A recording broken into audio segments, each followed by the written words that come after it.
Have you ever wondered that how we can find the roots of an equation without solving it algebraically? Imagine cutting an interval in half step by step until we pinpoint the exact solution. That's the power of the bisection method. In this video, we will break down the bisection method graphically step by step. We will see how it works, why it's so effective, and how it guarantees finding a root if one exists in the interval. By the end of this video, you will have a crystal clear understanding of how this method works and how to apply it. So let's start. Here we're drawing our axis. This is y-axis and this is x-axis. This is x-axis and this is y-axis. And this is some random graph of a function. The graph shows the function y is equals to f of x. So this is our function y is equals to f of x plotted on a Cartesian plane with clearly marked x-axis and y-axis. So the curve crosses the x-axis and we call that point P, indicating that there is a root in this region. Now our objective is to locate the precise x value where f of x is equals to 0 using the bisection method. So the method begins with the 2 points A1 and B1. So this is one point and this is another point. This is our point A and this is our point B. So this is our interval and we draw it from A1 to B1. Now the method begins with the 2 points A1 and B1 such that the functions have opposite signs at these points. So let's suppose if we put a point into our function, they gives us a value less than 0, which means that the value is negative and function is below the x-axis. So it is somewhere here, we call it f of a. And if we put b point into the function, so they give us a value greater than 0, which means that the function is positive and above the x-axis. So it is somewhere here, so we call it f of b. Since the function changes sign in this interval, so the intermediate value theorem is guaranteed that there is at least one root between the point A1 and the point B1. So the initial interval is marked at the bottom of the graph, that is A1 to B1. To define the estimate of the root, we compute the midpoint of the interval by using a bisection method. And the bisection method formula is P1 is equals to A1 plus B1 divided by 2. And according to this formula, we will find the midpoint of the interval and it is somewhere here. We call it P1. And if we locate at x-axis, so this is here P1, that is almost near to P. That is our exact results. Okay, so again, we put back this P1 into the function and we will locate that what is the sign of that P1. So if P1, f of P1 is exactly equals to 0, we have found that the exact root and the process stop. Otherwise, we will check the sign of f of P1. So let's suppose the sign of f of P1 is greater than 0. So which means that this function is positive. So the root must be between A1 and P1. It means that root from A1 to P1. So we call it A2 and we call it not P2, it is B2. So the function is positive. So it must be somewhere here. So we call it f of P1. Now we will go for the again same procedure. We apply the bisection method and that is P2 that is equals to A2 plus B2 divided by 2. And again we locate the midpoint. So this is the midpoint and we call it P2 and here it is P2. So again, we put back the value of P2 back into the function, and we will see the result of f of P2 is less than 0, which means that the function is negative. So the root must be between P2 to B2. From P2 to B2. So this is our next approximation, that is A2, and this is A3 and B3. So we call it A3 and B3. So again, we will apply the bisection method, that is P3 is equals to A3 plus B3 divided by 2. So this is the midpoint. And if we search here, so here is the midpoint. So this is P3. So this process repeats, and in the graph, we will see clearly progressively smaller intervals, representing how the interval shrinks around the root. With each iteration, the interval size decreases, and eventually the difference between B and A become very small, meaning that we have a highly accurate estimate of the roots.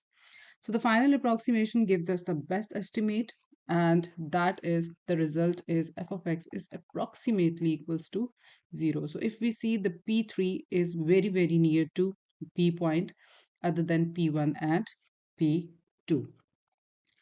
So, the bisection method is a simple yet a very powerful approach to the root finding. Graphically, we can see that how interval is repeatedly halved, leading to a very precise approximation of the roots.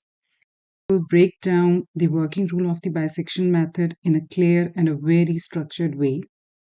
By the end of this video, you will understand that how to apply it and why it's such a reliable technique for solving equations. So in the step 1, we will define the equation. We start with a function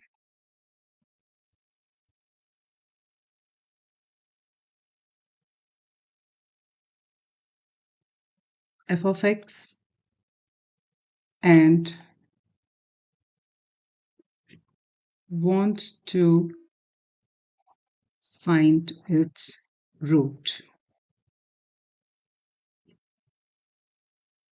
meaning we need to solve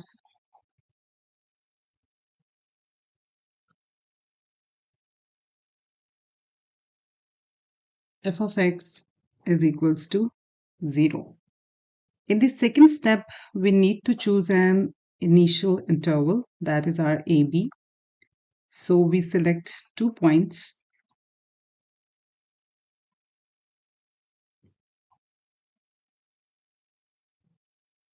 A and B,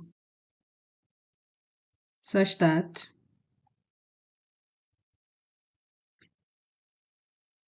f of A less than 0 and f of b greater than 0, or vice versa.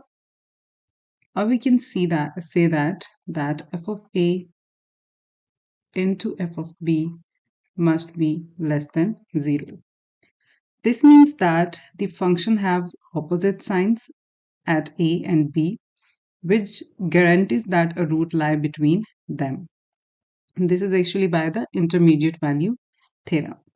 In this step 3, we will find out the midpoint, that is basically the formula for finding the bisection method. So we compute the midpoint of the interval,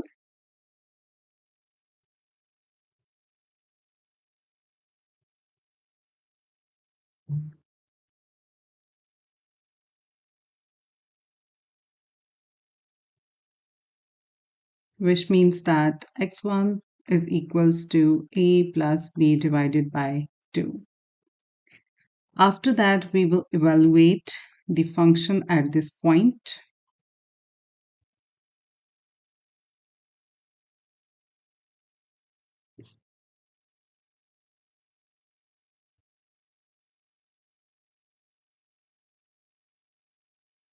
Which is f of x1. After evaluating the function, there are 3 cases can occur. Number 1, 3 cases occur. So one is if f of x1 is equals to 0, it means that we have found the root. In the second case, if f of x1 is less than 0, it means that the root lies between x1 and b. So we update the interval ab to x1 comma b. That is our updated interval. Third case we have if f of x1 is greater than 0, it means that the root lies between a and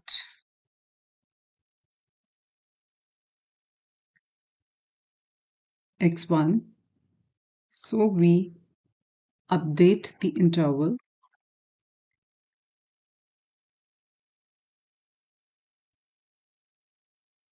to a comma x1. In the step 4, we repeat the process.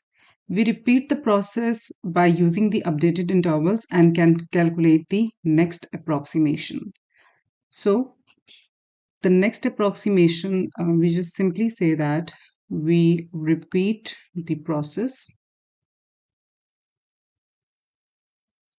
and calculate the next approximation. So the next approximation should be x2, x1 plus b by 2 if the root between x1 and b. Or we simply say that the next approximation should be x2, that is a plus x1 by 2 if the root between a and x1. So this iterative process continues until we reach a predefined level of accuracy, meaning that the difference of b minus a should be very small. So in the next step, that is our fifth step, we stop when desired accuracy is achieved. So we simply say that the process stops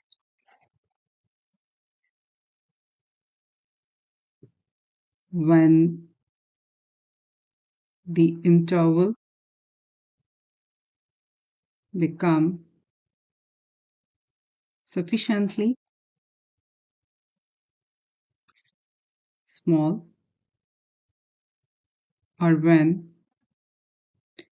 f of xn is close to 0. So the final approximate, or we call it the final midpoint, is taken as our approximate root. And that's how the bisection method works.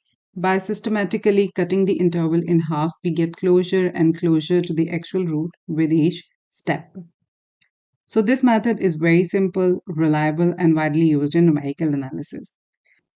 We will begin with an example number 1 by proving that a root exists in a given interval and then apply the bisection method step by step.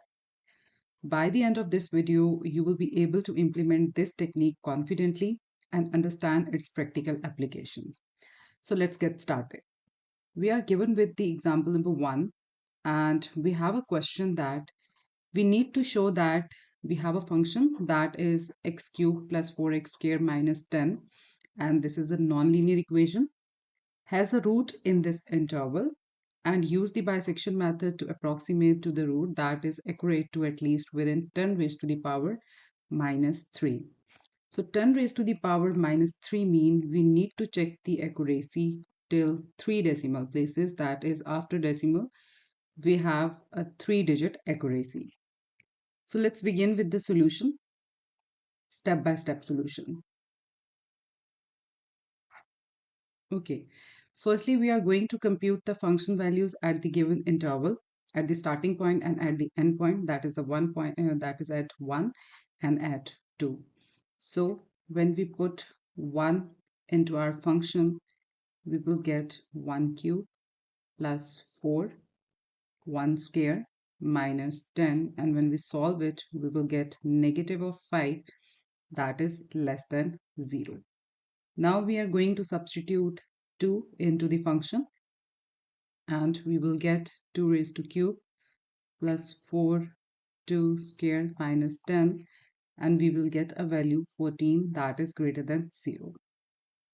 So since f of 1 and the f of 2, their product is less than 0, so a root exists in the interval, that is 1 comma 2, right? And when we substitute 1 into the function, we will get a negative value. And when we substitute 2 into the function, we will get a positive value. So now we are going to start with by applying the bisection method, and we are going to perform the iteration. So first iteration,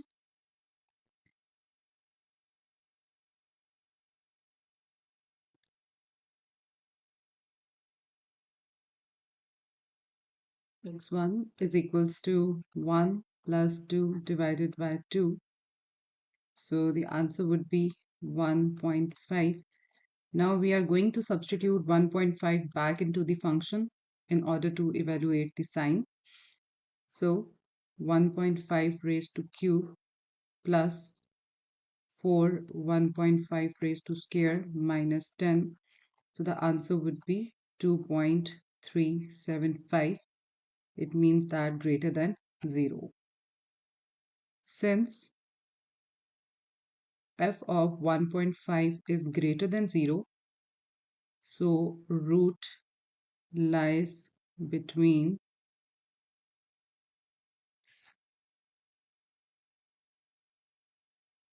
negative side would remain same, that is 1, and we update our result to the positive side, that is 2, so 2 will be replaced from 1.5. So our new updated interval is 1 to 1.5. Next we are going to proceed toward the iteration 2. So second iteration, now we are going to find out our second approximate root with the help of the first one. So x2 is equals to 1 plus 1.5 divided by 2. So the answer would be 1.25. Now we substitute into the function in order to examine the sign.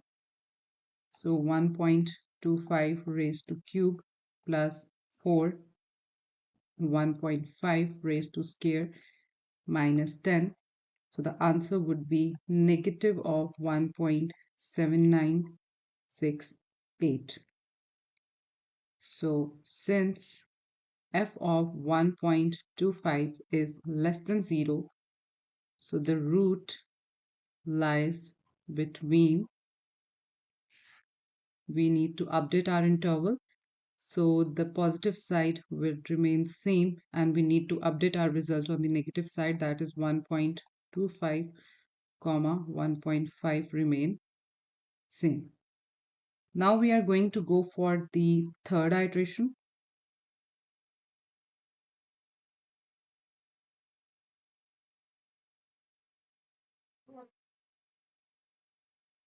So for the third iteration, we need to find out x3, that is equals to 1.25 plus 1.5 divided by 2. So the answer would be 1.375, and we need to put it in a function in order to examine the sign. So the answer would be, we need to substitute into the function, and our function is 1.375 raised to cube plus 4 1. 1.375 raised to square minus 10. So that is equals to 0.1621. Since f of 1.375 is greater than 0, so root lies between,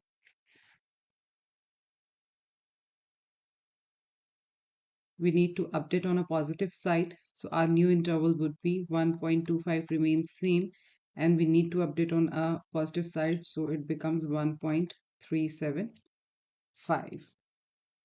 Now we proceed toward the fourth iteration.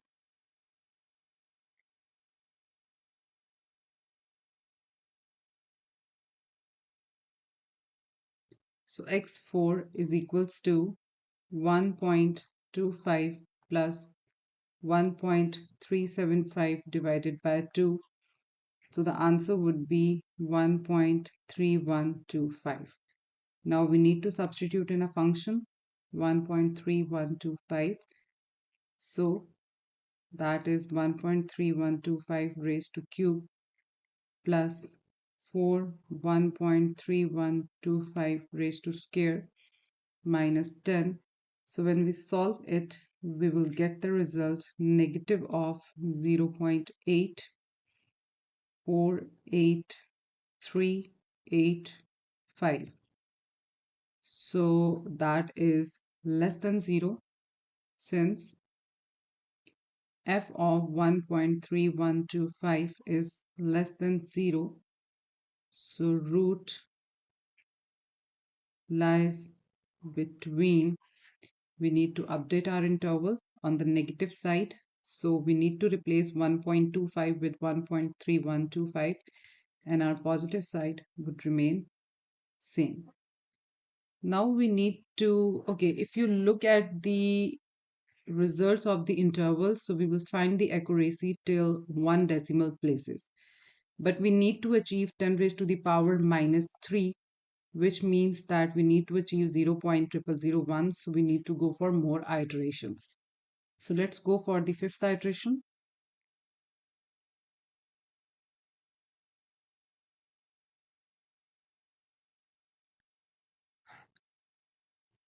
So x5, that is equals to 1.3125 plus 1.375 divided by 2. And when you solve it, you will get 1.34375. Now we substitute the value into a function 1.34375 in order to examine the sign. So 375 raised to cube plus 4 into 34375 raised to square minus 10, and we will get negative of 0.31374, that is less than 0. Since f of 1.34375 is less than 0, so root lies between. So we need to update our interval on the negative side. So the updated is, we need to change it 1.34375, and the positive side will remain, that is 1.375.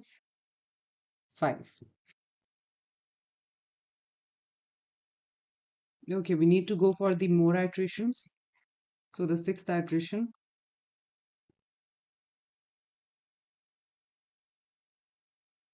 So x6, that is equals to 1.34375 plus 1.375 divided by 2.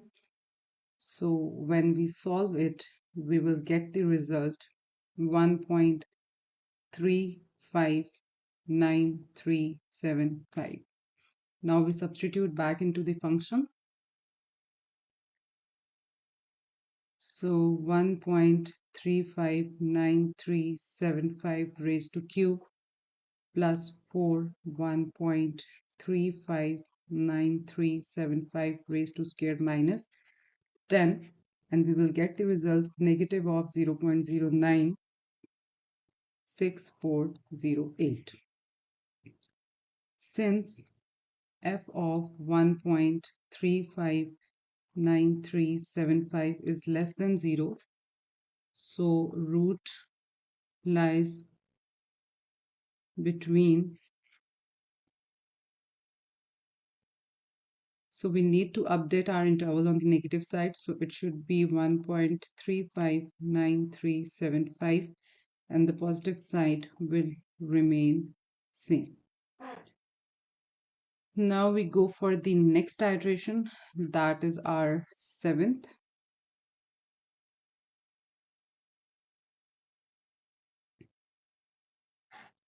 So in the seventh iteration, we have x7, that is equals to 1.359375 plus 1.375 divided by 2.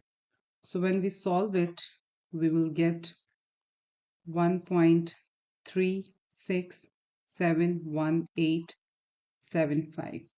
Now we substitute into a function in order to examine the sign, and we will get 1.36718775 raised to cube plus 4 1.36718775 raised to square minus 10. So when we simplify it, we will get 0.03236. So since the value of the function is positive, 3671875 is greater than 0. So our updated interval is, so this is a positive, so we need to update on a positive side, and negative side would remain same, that is 3593765, and we are going to update our positive side with 1.36718775. Now if we look at this, we will get accuracy till 1 decimal places still, so we need to go for more iterations. So let's proceed to the 8th iteration. So x8 is equals to 1.359375 plus 1.36718775 divided by 2, and we will get the results 1.36328125. Now we need to substitute into a function 1.36328125.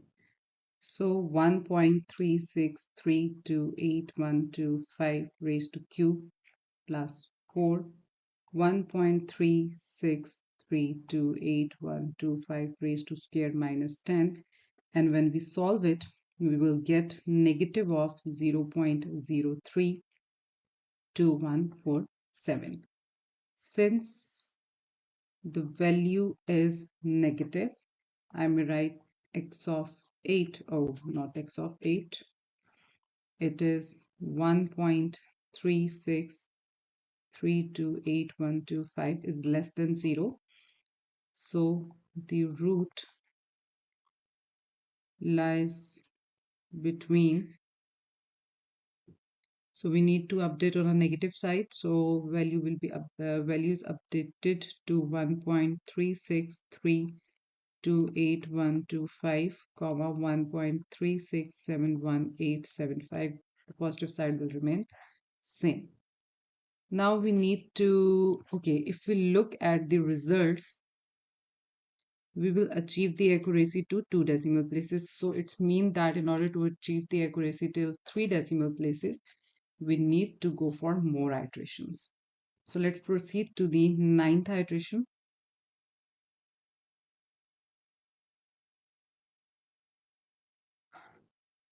So x9, that is equals to 1.363125 plus 1.3671875 divided by 2, and we will get the result 1.365234375.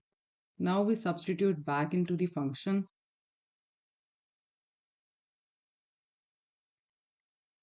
So 1.365234375 raised to q plus 4 1.365234375 raised to square minus 10, and after solving we will get the results 0.4 times 0 72. So it's mean that since f of 1.365234375 is greater than 0, so root lies between this interval.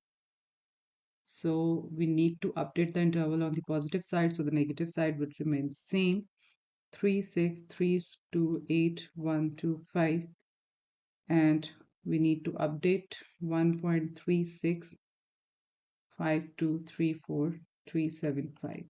Still the accuracy is still 2 decimal places, so we need to go for more iterations. So let's go to 10th iteration.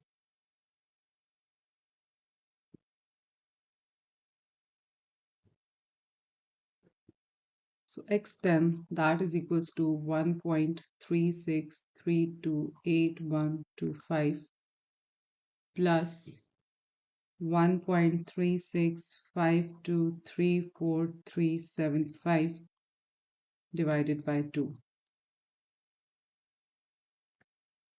So after solving, we will get the result 1.364257813. Now we substitute into a function 4257813. So we will get 1.364257813 raised to q plus 4 1.364257813 raised to square minus 10. So when we solve it, we will get the result negative of 0.01605, since function 1.364257813, that is less than 0. So root lies between. So we need to update our result on the negative side of the interval. So 1.364257813, and the positive side would remain same to 1.365234375. Now we go for the 11th iteration, because still we achieve the accuracy to 2 decimal places. So we need to go for more iterations. So 11th iteration. So x11, that is equals to 1.364257813 plus 1.365234375 divided by 2. And when we solve it, we get the results 1.364746094. We need to substitute in a function.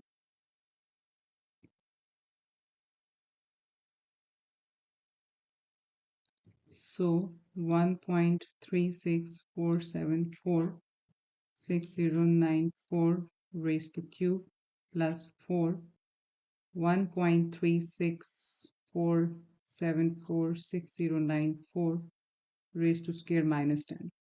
So when we solve it, we will get negative of 0.01605.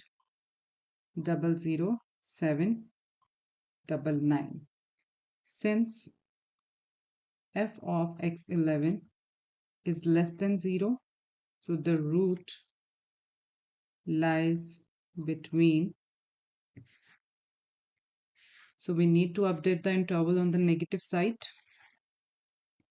It should be 1.364746.094, and the positive side will remain same, 23437.5. Yes, so still we didn't achieve the accuracy to three decimal places, so we need to go for more iterations. So let's proceed to the 12th iteration.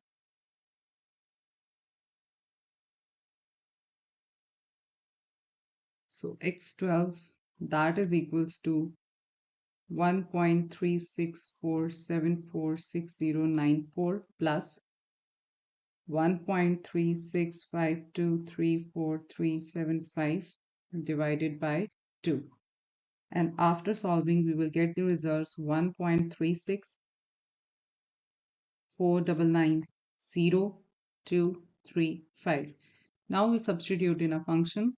So 1.364990.235, that is equals to 1.364990.235 whole cube plus 4, 1.364990.235 raised to squared minus 10, and when we solve it and simplify it, we will get the results negative of 0.00396.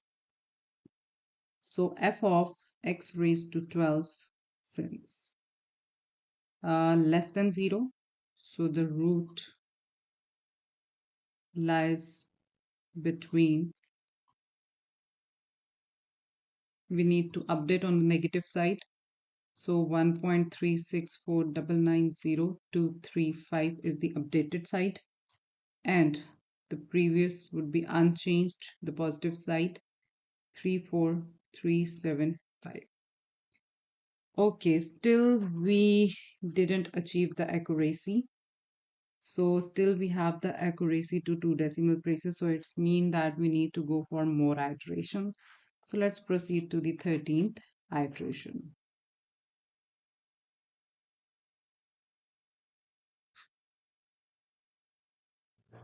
So x13, that is equals to 1.364990.235 plus 1.365234.375 divided by 2, and we will get 1.36511230.5. So we substitute back into the function in order to examine the sign.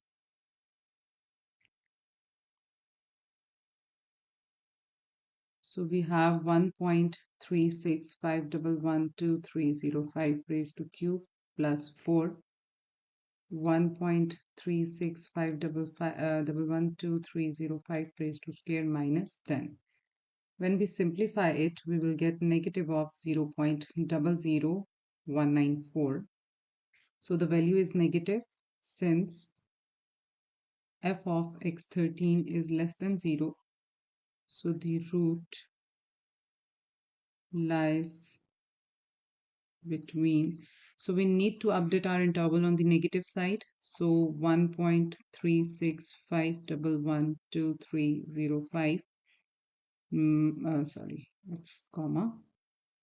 And we need to use the previous positive side, 23437.5.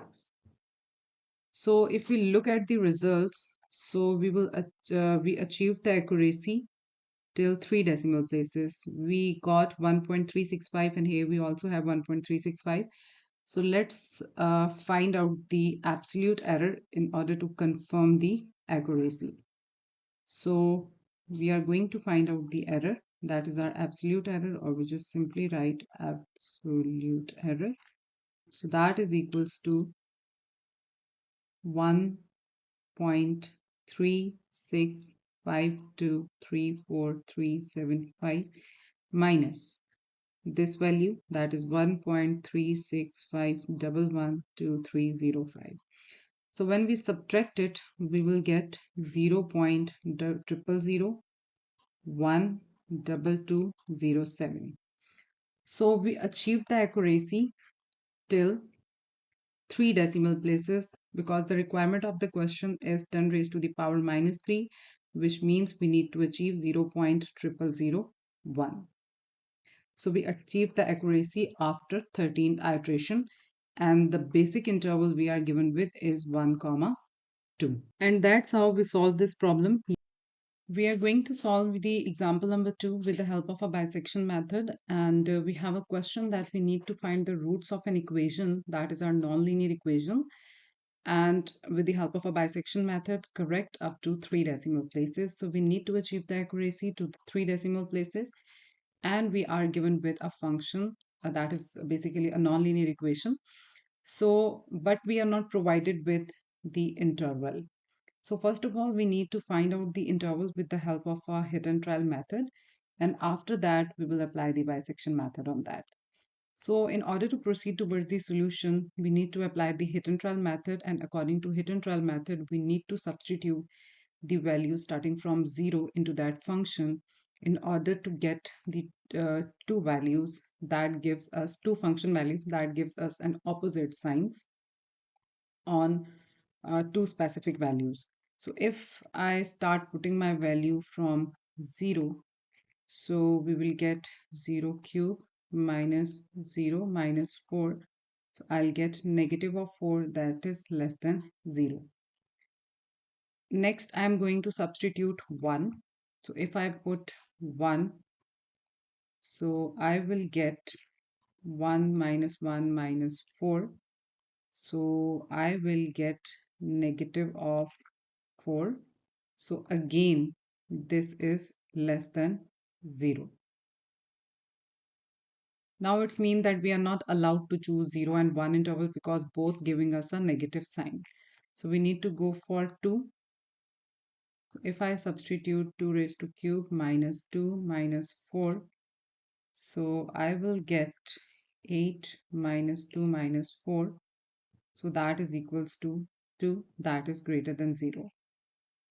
Now we have two options. Number one is that we choose 0 and 2 as an interval. Second option we have that we choose 1 and 2 as an interval, as an initial guesses actually. So on that interval, first one, 0 gives us a negative value and this positive, and here we have negative and positive. So it means that roots are bracket, there is one root that lies between in the interval. But I recommend you that whenever you are solving the numerical solutions or numerical methods, you need to choose a smaller interval. If you choose a smaller interval, your number of iterations will also be reduced. So for that purpose, I am choosing the middle value from 1 to 2. So I target at 1.5. So when I substitute 1.5 back into this function, I will get the value negative of 2.125. So that is less than 0. So we need to proceed toward the positive side. So we need to substitute next value in order to find out the pair. So 1.6, we will get again negative 1.504 less than 0. Next negative we got. So next I'm going to find out 1.7. So I'll get negative of 0.787. That is also a less than 0. Next I'm going to substitute 1.8. And on 1.8, I am going to find 0.032, that is a greater than 0 value.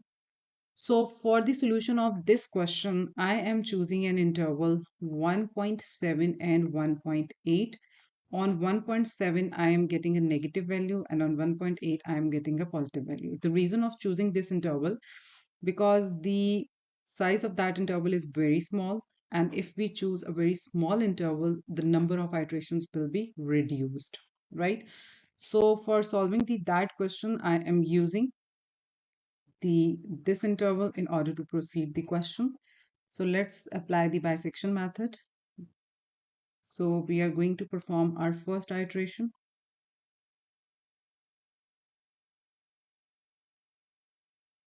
So x1 is equals to 1.7 plus 1.8 and divided by 2, and we will get 1.75. Now we need to substitute in a function in order to examine the sign.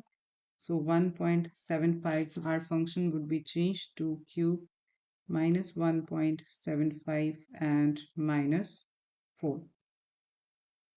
Yes, that is the function, basically a nonlinear equation. So when we solve it, we will get negative of 0.39. So it means that f of x1 is less than 0. So root lies between. Now we need to change the interval. Basically, we need to update it. So this is the negative sign. So we are going to update on the 1.71 on the negative side, and the positive side will remain unchanged. Next, we go for the second iteration. And we need to keep in mind that we need to achieve the accuracy till 3 decimal places. So x2 is equals to 1.75 plus 1.8 divided by 2, and the result would be 1.775. So now we substitute in a function that is 1.775 in order to examine the sign. So the answer would be negative of 0.182. Since f of x2 is less than 0, so root lies between, we have the interval, we need to update on a negative side. So this is 1.775 comma 1.8. That is our updated interval. So we go for the more iterations. This is the third iteration we are performing. We have x3 that is equals to 1.775 plus 1.8 divided by 2, and we will get the results 1.7875. Now we substitute into a function in order to examine the sign. 1.7875 cube minus 1.7875 minus 4. So we will get the result negative of 0.076. Since f of x3 is again less than 0, so we need to update our result on the negative side of the interval. So our updated interval will be 1.7875 comma 1.8. Okay, so we need to go for the fourth iteration. Still, we need more iterations because we didn't achieve the accuracy yet. So x4 that is 1.7875 plus 1.8 divided by 2, and we will get 1.79375. So we need to substitute the value into a function. 1.79375 raised to cube minus 1.79375 minus 4, and the answer would be negative of 0.022. Okay, so again we get a negative result. So x4 less than 0, so we need to update in negative side.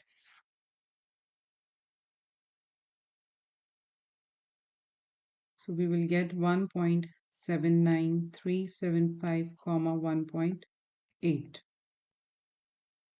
Now we need to update.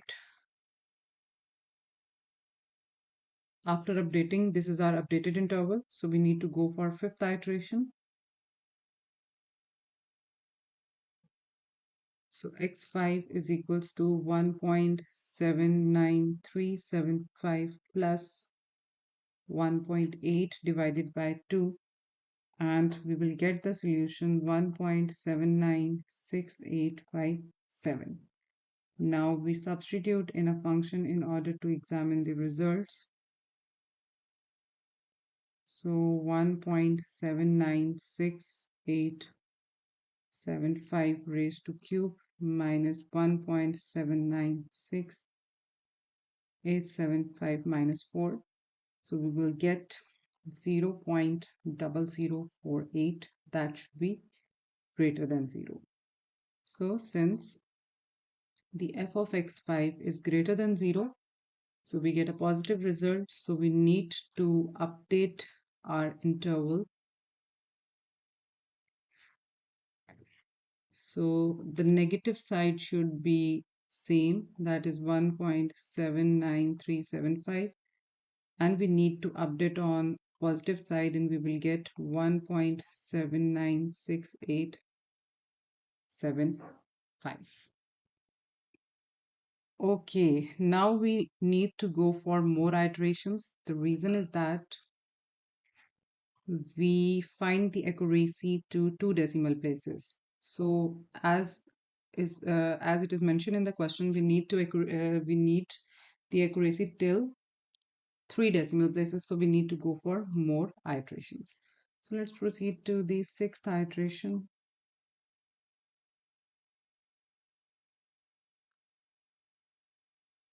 So x6, that is equals to 1.79375. This is 5, not 6, plus 1.796875 divided by 2. So when we simplify it, we will get 1.795312. So we need to substitute in a function. That is equals to 1.795312 cube minus 1.79531 to negative of 4. So we will get negative of 0.0087, that is less than 0. So again we need to update our solution. So since f of x6 is less than 0, so root lies between,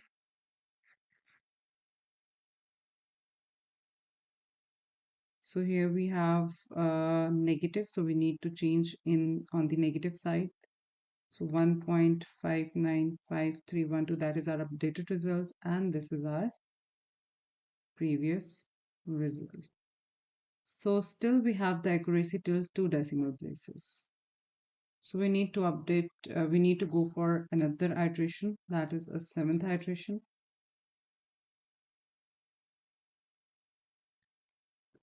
So x7, that is equals to 1.795312 plus 1.796875 divided by 2, and we will get the answer 1.796093. Now we are going to put back in a function in order to examine the sign.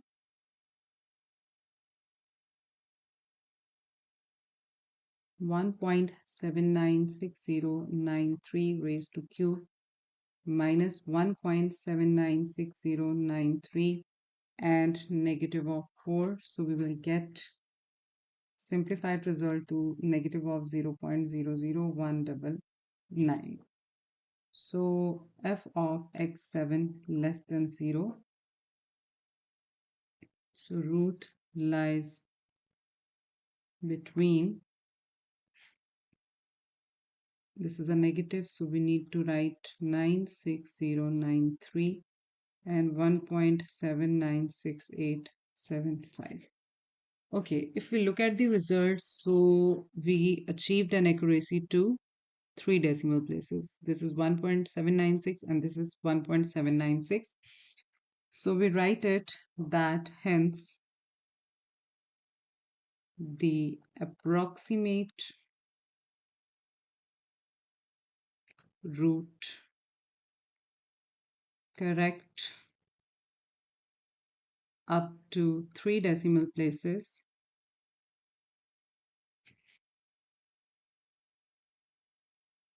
is x is approximately equals to 1.796.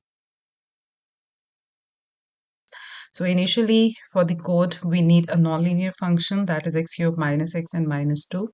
Secondly, we set the initial interval that is AB, and our initial A point would be 1 and B point would be 2. And we will check through the code that f of A and f of B must have the opposite signs in order to apply the bisection method. Thirdly, we need to apply the bisection method in order to find out the root by repeatedly having the intervals, and for this we are using a for loop.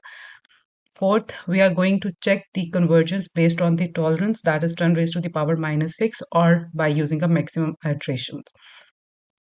Next, we are going to plot the function and see the midpoints to visualize the process. And the last one, that we will display the final roots and results. So let's proceed to the MATLAB. So yes, this is the interface of the MATLAB, and we are going to work on an editor.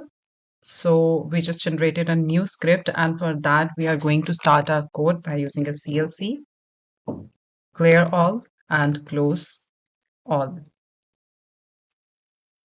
Next, we are going to use a display in which we use this is the code of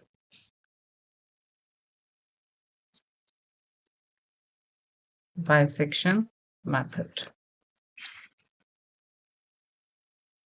Okay, so next we are going to define the function.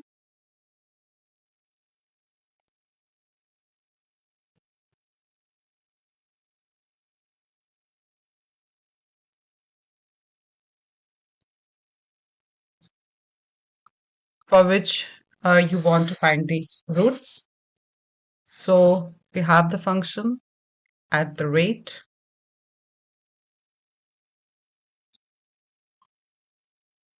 x, and we have the function x hat 3 minus x minus 2. Next, we are going to define our initial guesses.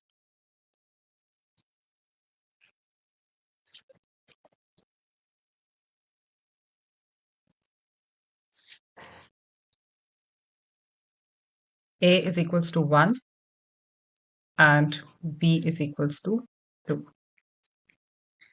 Next, we are going to define our tolerance and the maximum iterations. So for the tolerance, I use the word tolerance, and that is 1 e raised to the power minus 6, and that is precision of the solution. Next, we are going to use maximum iterations allowed. That is up to you, that how you are going to choose it. I'm choosing 100. So maximum number of iterations. Okay. So next we are going to prepare the plot. So prepare for plotting. For that, we are using a word figure that will opens a figure. Call it open a new figure window. Next, we are going to plot our initial function, that this one on these 2 points. So we are using fplot, and we have the function f on an interval a comma b. So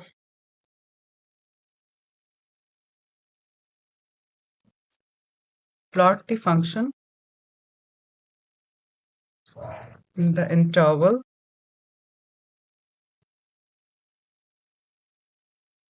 a comma b. Next, we use the command of hold on. So what this commands do that it keep the plot for adding more points. Okay, next we are using some plotting commands, that is grid on, that will on the grids.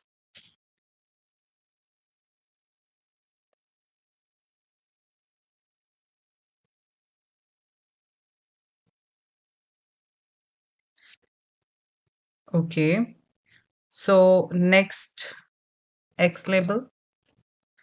So for X label, I'm using X on the X side. Y label, I'm use the function f of X. Then I'm going to define the title. That should be bisection method convergence. Next, I'm using legend, and that should be f of X, right? Okay, next I'm going to plot my point, and when the point goes in the function, and I'm defining the color red and the style O. So plot the point at initial guess A. Next, I'm going to plot it at point P, comma f of B. And for that, I'm using the same style, red and O. That will plot the point at initial guess B. Okay, so from here to onwards, first of all, we will check if the initial guesses are valid.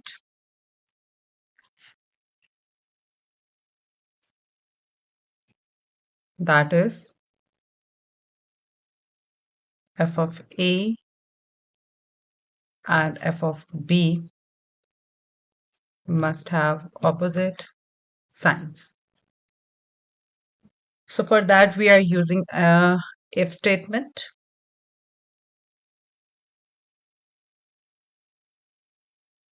So if f of A static f of B is greater than 0, then error, that should be display the error that the function must have opposite sign at A and B, and then it will end. After that, I'm going to use a bisection method algorithm.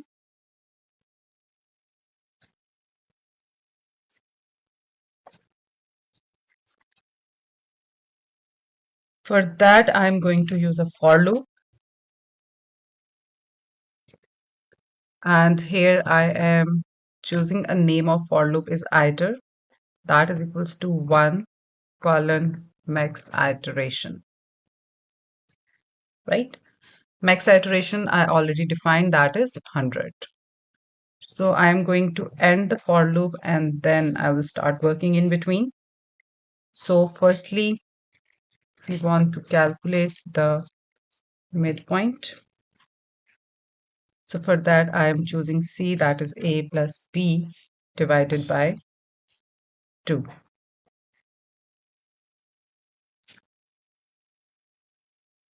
After that, I am going to plot the midpoint. on the graph, and I'm using a word plot. It is C, comma, f of C, and I'm deciding a color blue and a style with O. And I'm using a marker size.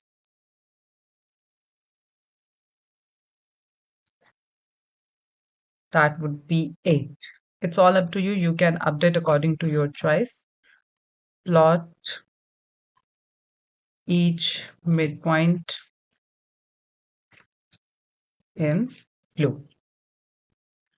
Next, we are going to check that if the midpoint is a root or if the interval is small enough. So check if the midpoint is the root or if the interval is small enough. So for that, I'm again using a if statement. So for if statement, I'm using a word abs, abs. In that, I am writing f of c. That should be less than tolerance. Then I'm going to use my OR operator, and I'm defining that b minus a divided by 2 is less than tolerance. I'm just giving a space for clarity. Okay, so yes, firstly, I'm going to end this if statement and then I'm working in between. So yes, then they print f that root found at x is equals to percentage d percentage dot 6f after percentage d iterations dot backslash n, and we have a c comma iter. Next, we are going to mark the final root in green.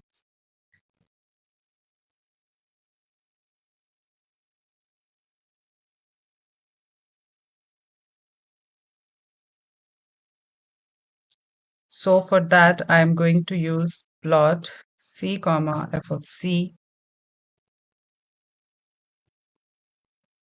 g style is O, and then we are going to define our marker size.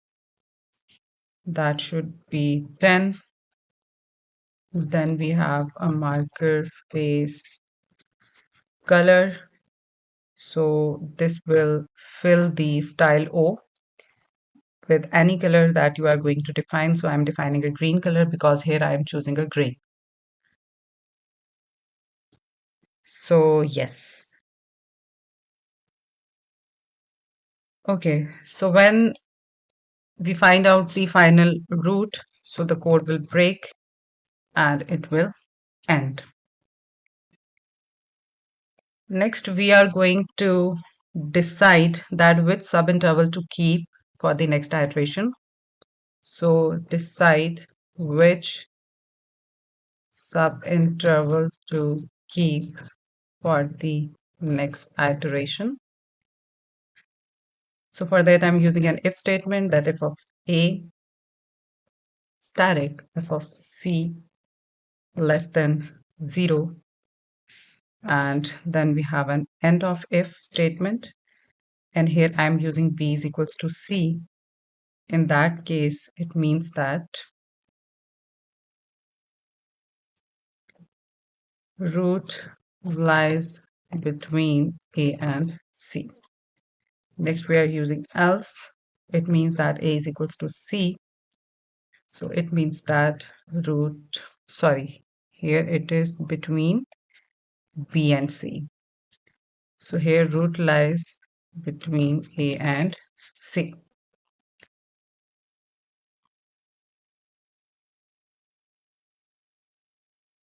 No, there is a mistake here. It is A and C, and here it is B and C. It is opposite.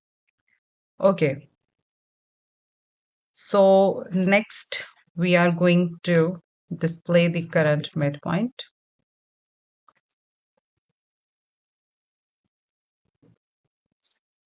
And for that, I'm using f print f. So iteration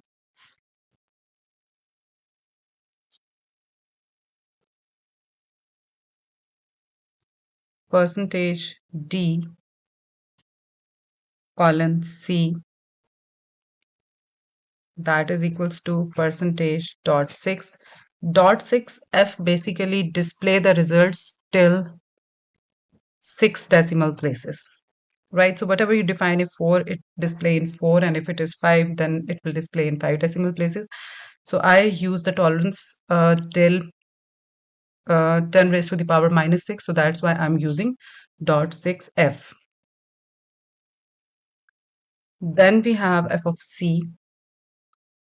For f of c, I am again using dot 6f backslash n.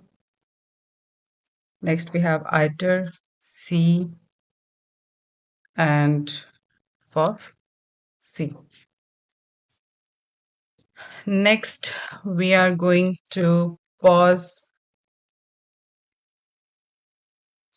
the visualization of each iteration. So for that, pause to visualize the plot at each iteration. So for that, I'm going to use a word pause, and for 0.5 seconds, or I'll change it to 1.0 seconds, right? So then our for loop end here. And finally, we will use the last case that if the maximum number of iteration is reached, that we define 100. This is according to your choice. So if the maximum number of iteration is reached, then definitely the MATLAB gives us some display command that our maximum iterations needs to be changed. So for that, I am using that if the maximum number of iterations is reached, then I'm using an if iter that is equals to maximum iteration. I'm going to end it, and then in between display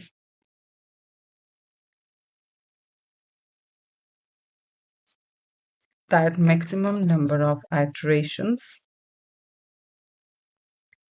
reached without converging to the desired tolerance. Okay, so let's save this and run this. So I am saving it to my desktop with a name of bisection. And for the space, it's compulsory to use an underscore. And the type should be .m. We're going to run it. So yes. So see that according to the number of iterations, we have a pause of 1 second after each iteration. So when we get the final result, it will also display here on the graph with a green circle. See.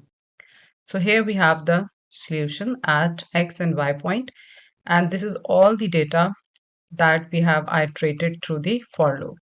So if we see our command window, so this is the result.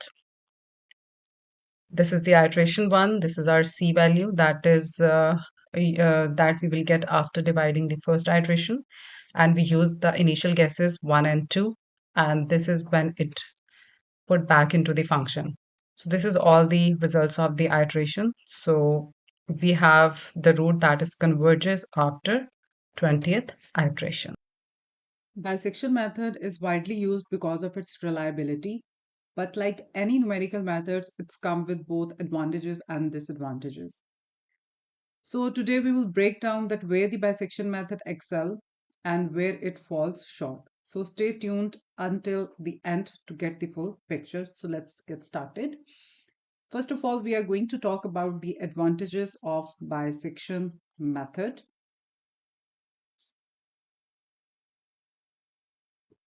So the very first advantage is that bisection method is very simple and easy to implement.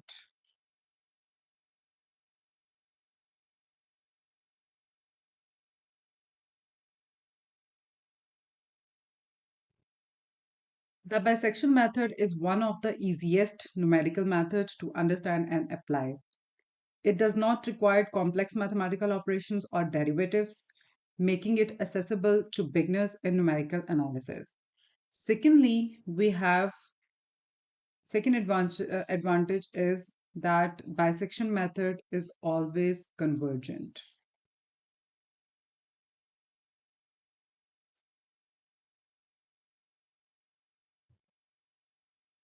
This method guarantees convergence as long as we choose an interval where the function changes its sign. Since it systematically halves the interval, it will always move closer to the root, ensuring a solution is eventually found. Important advantage of a bisection method is error controlled. One of the biggest strengths of the bisection method is that the error can be controlled. With each iteration, the interval size reduces by half, meaning we can determine exactly how many steps are needed to reach the desired accuracy. Fourth most important advantage is safe and reliable.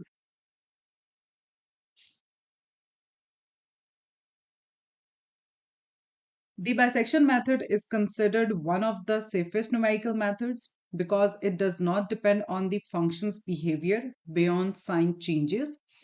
Unlike the other methods, it won't diverge or give unexpected results due to poor initial guesses. Fifth one is we have work for any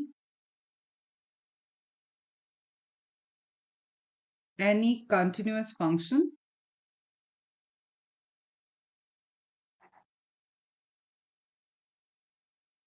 with a root.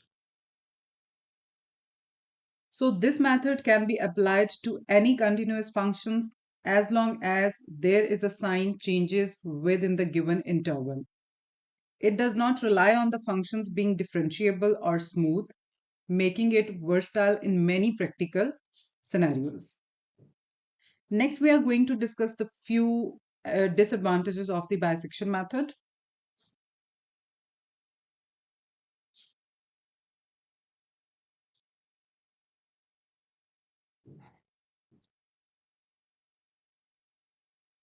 The first disadvantage of the bisection method is slow convergence.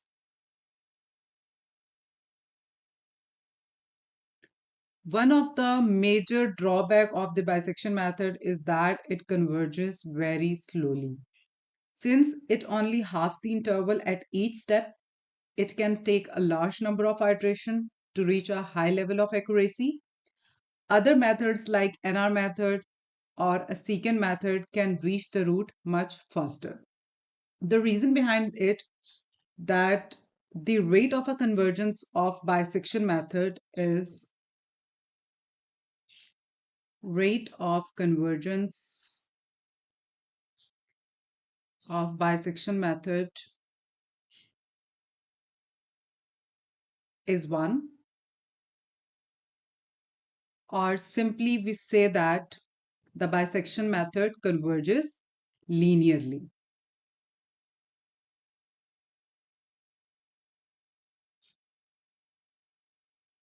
Bisection method converges linearly.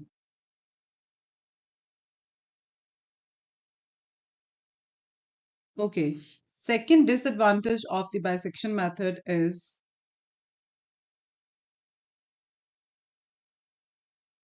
cannot detect certain root.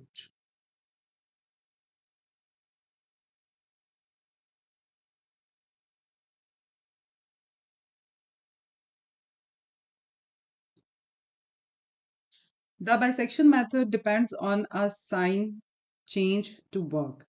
If a function merely touches the x-axis instead of crossing it, like for example, we say that f of x is equals to x squared. So this method fails to detect the root because there is no sign changing, because the graph of x squared is like this. So that's why this method fail, because there is no sign changing.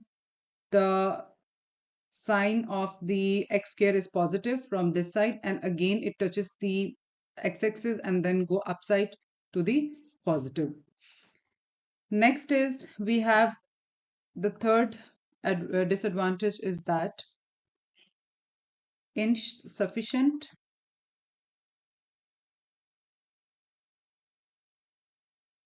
for close initial guesses.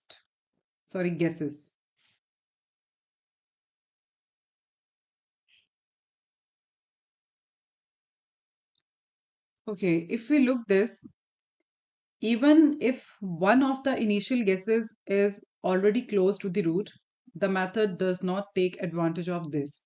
It still follows its systematic halving approach, making it inefficient compared to the method that can rapidly refine the guesses. So it's better to choose the initial guesses far from the root from A and B both sides. The fourth disadvantage of the bisection method is not suitable for multiple roots in an interval. If the function has multiple roots within the given interval, the bisection method will only find one of them. It does not differentiate between multiple roots and cannot handle complex root structure efficiently. Fifth is does not use derivative information.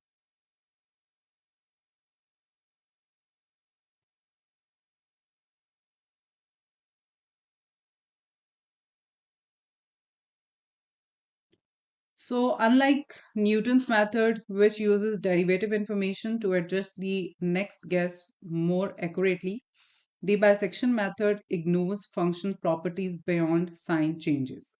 So, this makes it much slower for well behaved functions where better methods could quickly converge to the roots. So, the bisection method is a powerful yet simple technique that guarantees convergence and is easy to use. However, its slow speed, inability to detect certain roots, and inefficiency for multiple roots means that it is not always the best choice. So if you enjoyed this video, don't forget to like, share, and subscribe to my to more numerical analysis tutorials. So let me know in the comment if you would like me to compare the bisection method with other root finding techniques. So thanks for watching, and I will see you soon in the next video. Take care.